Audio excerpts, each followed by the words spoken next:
गुजरात के मोरबी को पीएम मोदी देंगे हनुमान जयंती का तोहफा। हनुमान की 108 फीट ऊंची प्रतिमा का करेंगे वर्चुअल अनावरण। 4 धाम प्रोजेक्ट के तहत बनी है विशालकाय मूर्ति। छत्तीसगढ़ की खैरागढ़ सीट पर काउंटिंग आज। राजनांदगांव के बीज निगम कार्यालय में सुबह 8 बजे से शुरू होगी गिनती। 14 टेबल पर 21 राउंड में होगी गिनती। एमपी के मंत्री की पीएम मोदी को चुनौती। एमएसएमई मंत्री ओम प्रकाश सकलेचा बोले, पार्टी में फुल टाइम काम करने वाले नेताओं के बेटे को मिले टिकट। कांग्रेस ने बीजेपी पर बोला हमला। एमपी में मस्जिद ही नहीं मदरसों में भी लगेंगे सीसीटीवी कैमरे। बीजेपी विधायक रामेश्वर शर्मा का बयान। कहा, मदरसे में क्या पढ़ाया जा रहा है सभी को पता चले। कांग्रेस ने किया पलटवार। बिलासपुर में कृषि मेले के समापन समारोह में शामिल हुए सीएम बघेल। कहा, मेले में उन्नत कृषि की तरफ बढ़ेंगे किसान। बीजेपी पर 15 साल में कुछ नहीं करने का लगाया आरोप। खरगोन में हिंसा के 5 दिन बाद पटरी पर लौट रही जिंदगी। कर्फ्यू में 2 बार 2-2 घंटे की मिली छूट। जरूरी सामान लेने उमड़ी बाजारों में भीड़। पाकिस्तान के पूर्व पीएम नवाज की स्वदेश वापसी पर ग्रहण। इस्लामाबाद हाईकोर्ट ने राजनयिक वीजा रोकने के दिए निर्देश। कहा, वापस आए तो फौरन करो गिरफ्तार।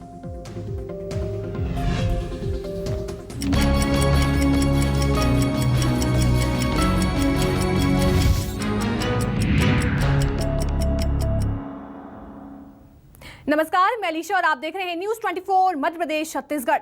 बड़ी खबर आपको भोपाल से दे दें, जहां आज हनुमान भक्ति में लीन होंगे कमलनाथ। हनुमान जयंती पर छिंदवाड़ा में भव्य आयोजन किया जाएगा। छिंदवाड़ा में कमलनाथ विशेष पूजा अर्चना करेंगे। सुबह 9 बजे सिद्धेश्वर हनुमान मंदिर में पूजा अर्चना की जाएगी।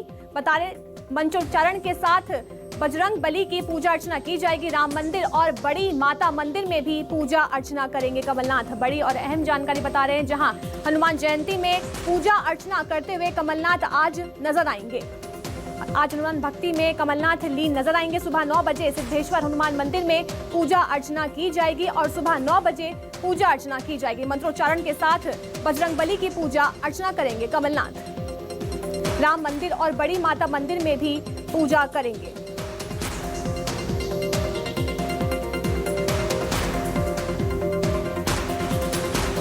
हनुमान जयंती पर छिंदवाड़ा में बड़ा कार्यक्रम होने वाला है। छिंदवाड़ा में कमलनाथ विशेष पूजा अर्चना करेंगे। मेरे सहयोगी राकेश चतुर्वेदी हमारे साथ भोपाल से लाइव जुड़ गए हैं। राकेश जी, आज हनुमान जयंती है और कमलनाथ पूजा अर्चना करते हुए दिखाई देंगे। क्या कुछ कार्यक्रम होगा उनका आज? देखिए अलीशा, पूरे देश में आज बजरंगबली का जन्मोत्सव मनाया जा रहा है। छिंदवाड़ा की बात करें, समूचा छिंदवाड़ा आज भगवान बजरंगबली की उपासना में पूजा अर्चना में डूबा नजर आएगा। पूर्व मुख्यमंत्री पीसीसी चीफ कमलनाथ भी विशेष पूजा अर्चना करेंगे। कमलनाथ के हम शेड्यूल की बात करें तो सुबह 8:45 बजे अपने घर से निकलेंगे और सिद्धेश्वर मंदिर जो कि 101 फीट की, जहां पर कि बजरंगबली की महावीर की प्रतिमा स्थापित है, वहां पर वो पूजा अर्चना करेंगे। इसके साथ ही कमलनाथ जो है अलग अलग मंदिरों में जाएंगे और जाम सावली भी, जो कि छिंदवाड़ा क्षेत्र का सबसे अहम सबसे प्राचीन और बजरंगबली की जहां पर कि लेटे हुए हनुमान जी की प्रतिमा स्थापित है, वहां भी पूजा अर्चना करेंगे। इसके साथ हम बात करें जहां पर सिद्धेश्वर मंदिर, जहां पर कि सुबह 9 बजे पूजा अर्चना होना है, वहां पर पूजा अर्चना के लिए बनारस से पंडित बुलाए गए हैं और वैदिक मंत्रोच्चारण के साथ कमलनाथ पूजा अर्चना करेंगे। कमलनाथ की बात करें तो कहा जाता है कि हनुमान भक्त कमलनाथ हैं और आज दिन भर वो हनुमान जी की भक्ति में पूजा उपासना में डूबे रहेंगे। छिंदवाड़ा में तमाम जगह तमाम स्थानों पर जो पूजा अर्चना का जो है कार्यक्रम तैयार किया गया है। इस समय हम छिंदवाड़ा में ही मौजूद हैं और कुछ समय हम वहां पर पहुंचेंगे जहां पर की विशेष पूजा अर्चना शुरू होगी। छिंदवाड़ा में कई आज तरह के अनुष्ठान हैं, जगह जगह भंडारा भी आज होगा। हम कह सकते हैं कि पूरा जो छिंदवाड़ा जिला है आज ये हनुमान जी की, बजरंगबली की, महावीर की पूजा अर्चना में डूबा हुआ है। कमलनाथ ने आग्रह किया है कि आज के दिन खास तौर पर लोग जो है पूजा अर्चना करें। हम वहीं दूसरी ओर बात करें, पीसीसी चीफ है कमलनाथ और पीसीसी चीफ की ओर से भी ये तमाम कांग्रेस के कार्यकर्ताओं को, पदाधिकारियों को ये बाकायदा मैसेज सर्कुलेट हुआ है, ये पत्र जारी किया गया है कि हनुमान जयंती पर आज सभी लोग भगवान हनुमान जी की पूजा अर्चना करें, हनुमान मंदिर जाएं और इसके साथ ही जो जुड़े हुए लोग हैं उनको भी हनुमान जयंती की शुभकामनाएं दें। तो कह सकते हैं कि आज धूमधाम से आज हनुमान जयंती मनाई जाएगी। और पीसीसी चीफ खुद कमलनाथ जो पूर्व सीएम भी रह चुके हैं वो भी आज पूजा अर्चना करेंगे हनुमान जी की। तो क्या कुछ सुरक्षा को लेकर तैयारियां कर ली गई हैं पूरी?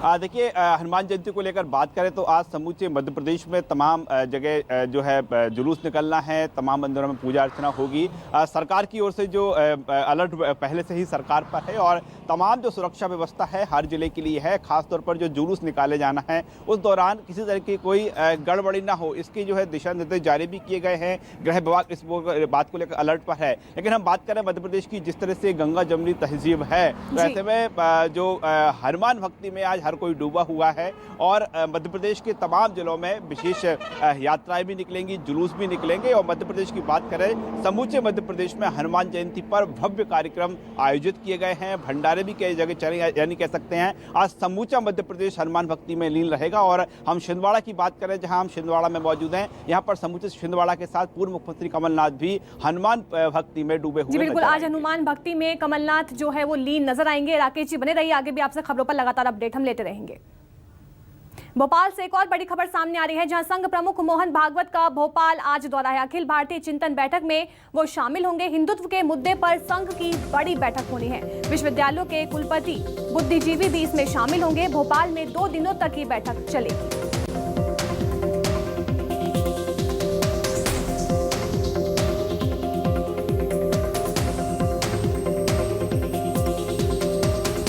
मेरे सहयोगी राकेश जी हमारे साथ लगातार भोपाल से लाइव जुड़े हुए हैं। राकेश, आज संघ प्रमुख मोहन भागवत का भोपाल का दौरा है, कितने बजे वो भोपाल आएंगे, क्या कुछ उनके कार्यक्रम होने वाले हैं?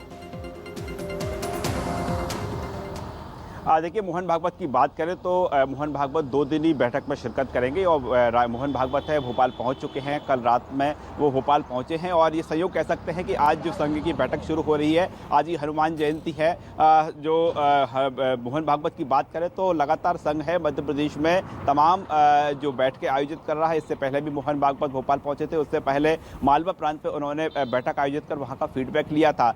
दरअसल बात करें तो जिस तरह से पूरे देश में संघ अपनी तमाम जो गतिविधियां संचालित कर रहा है, उसको लेकर आज जो है मंथन का दौर है और तमाम विषयों को लेकर मोहन भागवत आज बैठक लेंगे। और इसके साथ ही जब संघ प्रमुख यहाँ पर हैं तो तमाम जो राजनीतिक हस्तियां हैं उनसे मुलाकात का वक्त उनको मिल सकता है। लेकिन जो मोहन भागवत का मुख्य रूप से दौरा है बैठक को लेकर है और इस बैठक में तमाम विषयों पर मंथन होगा। मध्य प्रदेश में तमाम जब वो संघ के पदाधिकारियों से चर्चा करेंगे, जो बड़े जो पदाधिकारियों से चर्चा करेंगे तो तमाम स्थितियों का फीडबैक भी लेंगे। इससे पहले हम बात करें, जो संघ की बैठक में अहम फैसले लिए गए थे, जिसकी तमाम राज्यों में जाकर, प्रांत इकाइयों में जाकर संघ ने जानकारी दी थी।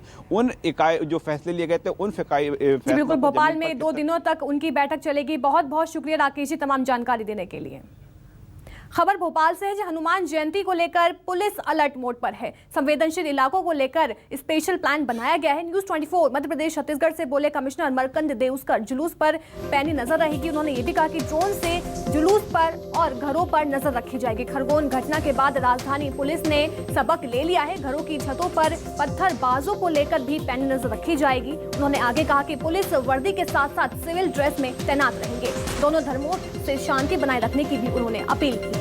घरों की छतों पर पत्थरबाजों को लेकर पैनी नजर रखी जाएगी। आगे उन्होंने कहा कि दोनों धर्मों से शांति बनाए रखने की उन्होंने अपील की है।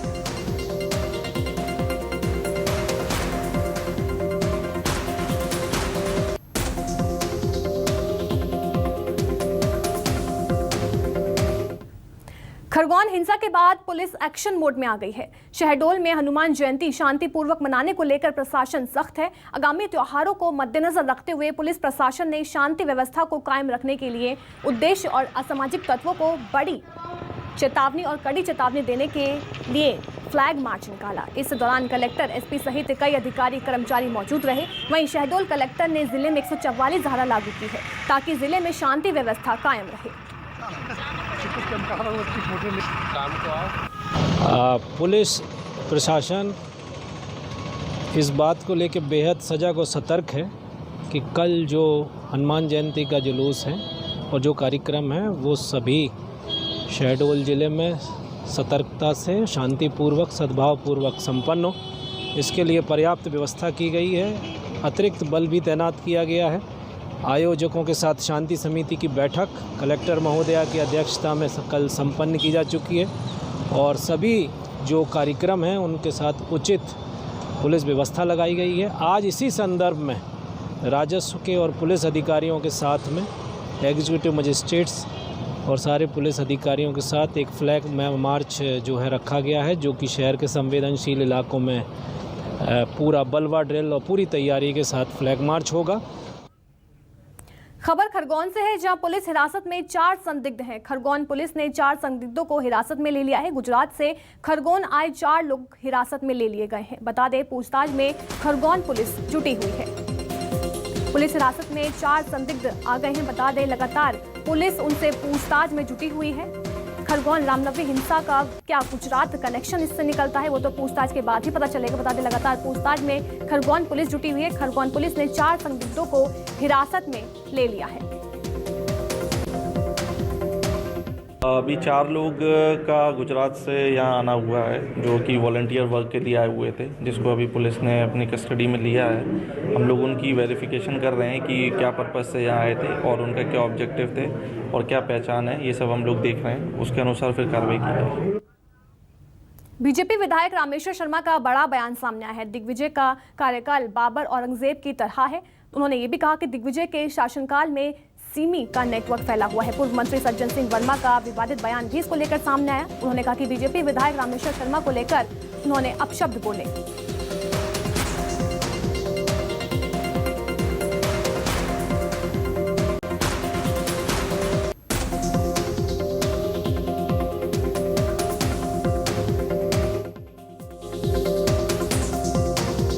दिग्विजय सिंह के शासनकाल में जिसका मंत्री सुरक्षित नहीं हो और खुद दंगाई तो शासन में थे।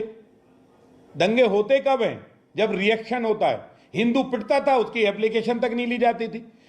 जब हिंदुओं का जुलूस निकल देता, मना कर देते थे, आज यहां से नहीं निकलेगा, आज शाहजहानाबाद से नहीं निकलेगा, कल बुधवारा से नहीं निकलेगा, तो फिर दंगे नहीं होते थे। क्यों? जब हिंदुओं को जुलूस निकालने की अनुमति ही नहीं थी। अनुमति किनको थी? अनुमति मुल्ला मौलवी कट्टरपंथियों को थी। पूरी सरकार झूठी बिरयानी खा रही थी, इसलिए दंगे नहीं होते। गोडसे की औलाद यही बातें बोल सकती। गोडसे की औलाद, उनका विकास, निर्माण और देश के युवाओं को रोजगार देने से कोई वास्ता नहीं है। उन्हें हिंदू मुसलमान करना है, मंदिर मस्जिद करना है। देश की जनता को हल्का हल्का क्लोरोफार्म सुंघाते रहो, मंदिर मस्जिद हिंदू मुस्लिम खिलाते रहो। आज़ादी के 75 साल हो गए, 75 साल और निकाल देना पाखंडी हो। ये अभिव्यक्ति की स्वतंत्रता के नाम पर सोशल मीडिया पर भड़काऊ पोस्ट करना अब महंगा पड़ सकता है। खरगोन हिंसा के बाद राजधानी भोपाल की पुलिस सख्त हो गई है। भड़काऊ पोस्ट करने पर यूजर को सोशल मीडिया के उपयोग से 1 साल के लिए बैन कर दिया जाएगा। साइबर सेल की टीम ऐसी पोस्टों पर निगरानी रखेगी। दरअसल खरगोन हिंसा के बाद पुलिस ने ये निर्णय लिया है। एडिशनल सीपी सचिन अतुलकर ने इसके लिए आदेश जारी कर दिए हैं। आदेश में कहा गया कि जो भी यूजर सोशल मीडिया प्लेटफॉर्म पर भड़काऊ पोस्ट और कमेंट करेगा, उसको सोशल मीडिया के उपयोग करने से 1 साल तक के लिए बैन कर दिया जाएगा। साथ ही पुलिस दंडात्मक कार्रवाई भी करेगी।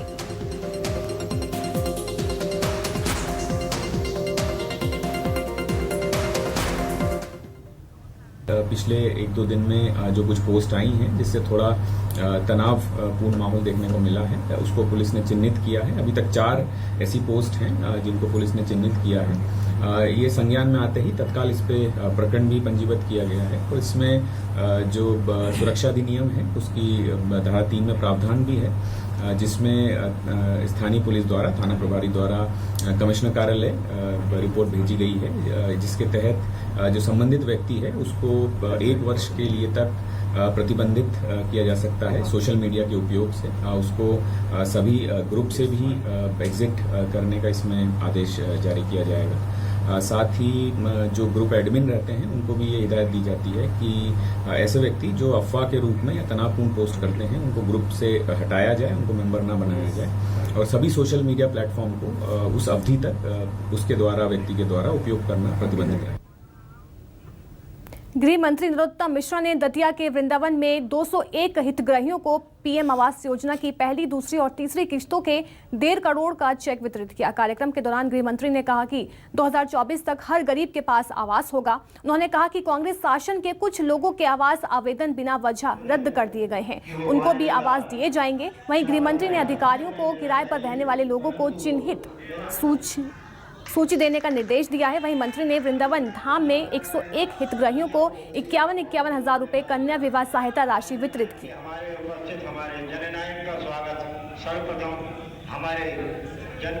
हर आदमी की एक इच्छा होती है कि उसका घर का मकान है, हर गरीब की इच्छा होती है उसका एक आशियाना हो जिसमें वो आराम से चैन से जिंदगी काट सके। और इसलिए अभी बताया जैसा आदरणीय ढेंगुआ जी ने कि किराएदारों का भी हम बहुत जल्दी वो कार्यक्रम करके दतिया में लगभग हम चाहते हैं, मैंने भी कलेक्टर साहब को कहा है कि इसमें भी दतिया नंबर 1 बनाओ कि सब गरीब को घर मिल जाए। नर्मदापुरम की तहसील सिवनी मालवा में किसान नेता राकेश टिकैत एक दिन के लिए पहुंचे। राकेश टिकैत ने सरकार पर निशाना साधते हुए कहा कि यदि सरकार ने किसानों की सुध नहीं ली तो बहुत जल्द भोपाल को भी दिल्ली बनाना पड़ेगा। सभी किसान इसके लिए एकजुट हो जाएं और तैयार रहें। हम किसान को जागरूक कर रहे हैं, किसान जागरूक हो, अपने हक की बात करे। दिल्ली का आंदोलन हो तो उस आंदोलन में यहाँ भी भागीदारी करें। कब भोपाल घेरने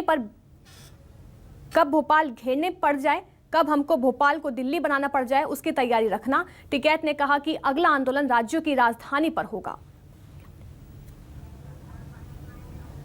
किसान जागरूक हों, अपने हकों की बात करें और अपनी फसलों को आधे रेट में ना बेचे। जब दिल्ली का आंदोलन हो तो उस आंदोलन में यहाँ भी भागीदारी करें।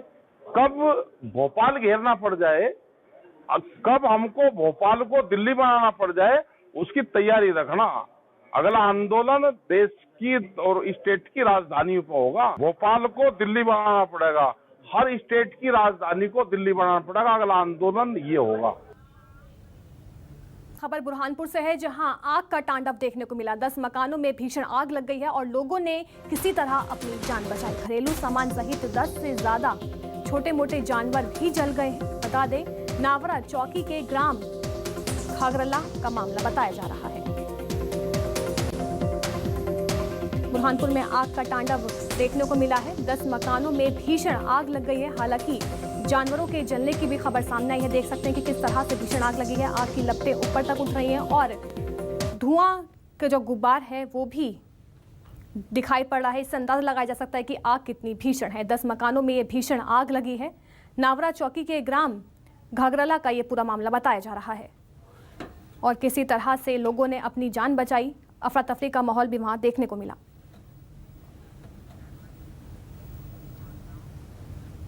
सागर में 40 दिनों से धरने पर बैठी आंगनबाड़ी कार्यकर्ता की मौत के बाद हंगामा मच गया।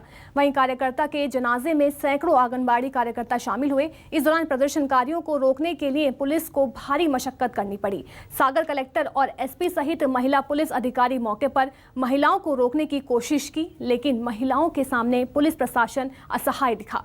दिवंगत साथी को अंतिम विदाई के बाद सभी महिलाएं धरना स्थल पर वापस लौटी। आपको बता दें कि नियमितीकरण की मांग को लेकर 3 मीडिया चौराहे पर आंगनबाड़ी कार्यकर्ताओं का जो धरना है उस पर महिलाएं बैठी थी। धरने में शामिल एक कार्यकर्ता शहनाज बानो की मौत हो गई। वहीं कलेक्टर ने कहा कि गर्मी को लेकर आंदोलनकारियों को हमने पहले भी समझाइश दी थी, साथ ही सरकार तक मांगों को पहुंचाना एक आश्वासन दिया था। उधर शाम को पीडब्ल्यूडी मंत्री गोपाल भार्गव आंगनबाड़ी कार्यकर्ताओं से मिलने पहुंचे। उन्होंने आंगनबाड़ी कार्यकर्ताओं की मांगों को जायज बताया और कैबिनेट की बैठक में बात रखने की बात कही है।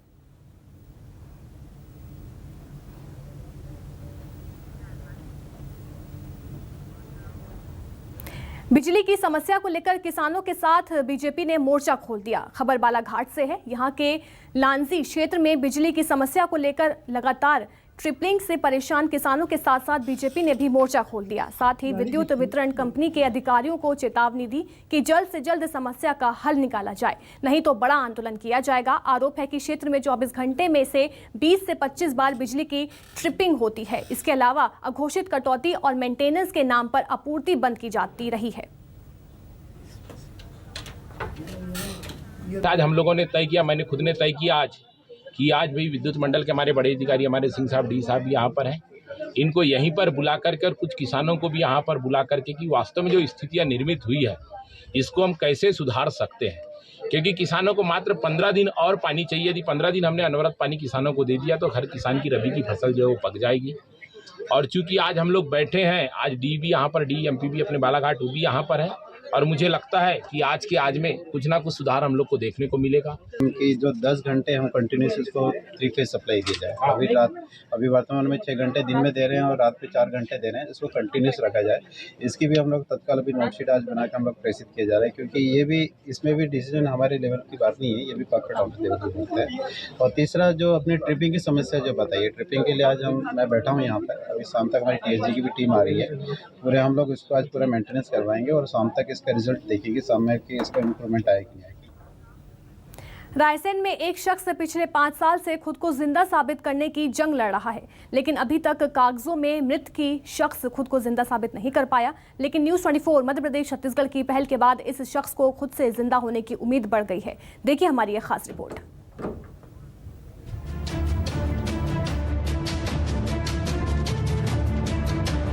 तस्वीरों में दिख रहा ये शख्स जेल लाल नाम का किसान है, जो जिंदा तो है लेकिन सरकारी दस्तावेजों में मृत घोषित किया जा चुका है। हालात ये है कि ये शख्स खुद को जिंदा साबित करने के सारे जतन कर चुका है, लेकिन अधिकारियों को उसके जिंदा होने पर एतबार ही नहीं हो रहा। केस अब्दुल्लागंज में नायब तहसीलदार के यहाँ आया तो वहाँ बताया कि आप तो मर चुके हो। बोले जमीन का विवाद था, 1 एकड़ जमीन मेरी सराकिया में है, तो मेरे भाई ने उसके नाम करना चाहा। अच्छा। उसकी औरत के नाम। अच्छा।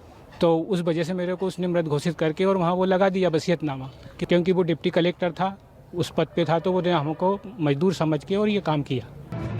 किसान जेलाल को ये दर्द अपनों ने ही दिया है। जेलाल के बड़े भाई डिप्टी कलेक्टर रहे हैं और अपनी हनक और रुतबे का इस्तेमाल कर अपने ही भाई की मौत का फर्जी सर्टिफिकेट बनवा डाला। पीड़ित के परिवार का आरोप है कि दरअसल जेलाल के बड़े भाई की नजर उसकी जमीन पर है और इसी के चलते उसने ये पूरी साजिश रची। मैं लगभग 5 सालों से परेशान हो रहा हूँ। मेरे चाचा द्वारा क्या है कि डिप्टी कलेक्टर थे, उनकी पहुंच है, वो अपना काम बड़ी आसानी से कर लेते हैं और हम लोग परेशान हो रहे हैं। मेरे पापा जीवित हैं, मेरे पास अपनी ज़मीन की ओरिजिनल जितने भी कागज़ होते हैं, पूरे कागज़ होने के बावजूद भी मुझे बार बार एक ही चीज़ कही जाती है कि जेलाल को साबित करो, जेलाल को साबित करो। अब जो आदमी मेरे सामने जीवित है, जिसका आधार कार्ड बना हुआ है, जो बैंक से लोन लेके 12वें महीने दिसंबर 2021 में लोन क्लोज कर रहा है, मैं उसको जीवित साबित करने के लिए क्या प्रूफ लेके आऊँ? हालांकि जब न्यूज़ 24 मध्य प्रदेश छत्तीसगढ़ की तरफ से पूरे मामले की जानकारी SDM को दी गई तो उन्होंने तत्काल तहसीलदार को मामले की जांच के निर्देश दिए और पीड़ित को जल्द न्याय दिलाने का भरोसा भी दिया। आपके द्वारा ये जानकारी मुझे संज्ञान में दी गई है और ये तो बहुत गलत है। अगर वो बड़े भाई जीवित हैं तो वो स्वयं एक एप्लीकेशन बना लें और विथ एफिडेविट आवेदन बना दें कि ऐसा ऐसा ये छोटे भाई द्वारा किया गया है। और जो फौती चढ़ाई गई है तो तहसीलदार, मुझे लगता है तहसीलदार गौहरगंज का है मामला, तो वहाँ पे वो एप्लीकेशन दें और तहसीलदार उसको स्व प्रेरणा से निरस्त कर सकते हैं। और मैंने तहसीलदार से अभी बात भी की है, जब आपने बताया तो उनका कहना है कि वो आवेदन लेके आ जाए, मैं उसमें कार्रवाई करूँगा। नाउम्मीदी में जी रहे किसान को न्यूज़ 24 मध्य प्रदेश छत्तीसगढ़ की पहल के बाद उम्मीद की किरण दिखाई दे रही है और उसे भरोसा है कि उसे देर से ही सही न्याय जरूर मिलेगा और उसके खिलाफ साजिश रचने वालों को सजा भी मिलेगी। न्यूज़ 24 मध्य प्रदेश छत्तीसगढ़ के लिए रायसेन से अनिल सक्सेना की रिपोर्ट। चलिए फिलहाल के लिए बस इतना ही। बने रहिए न्यूज़ 24 मध्य प्रदेश छत्तीसगढ़ के साथ।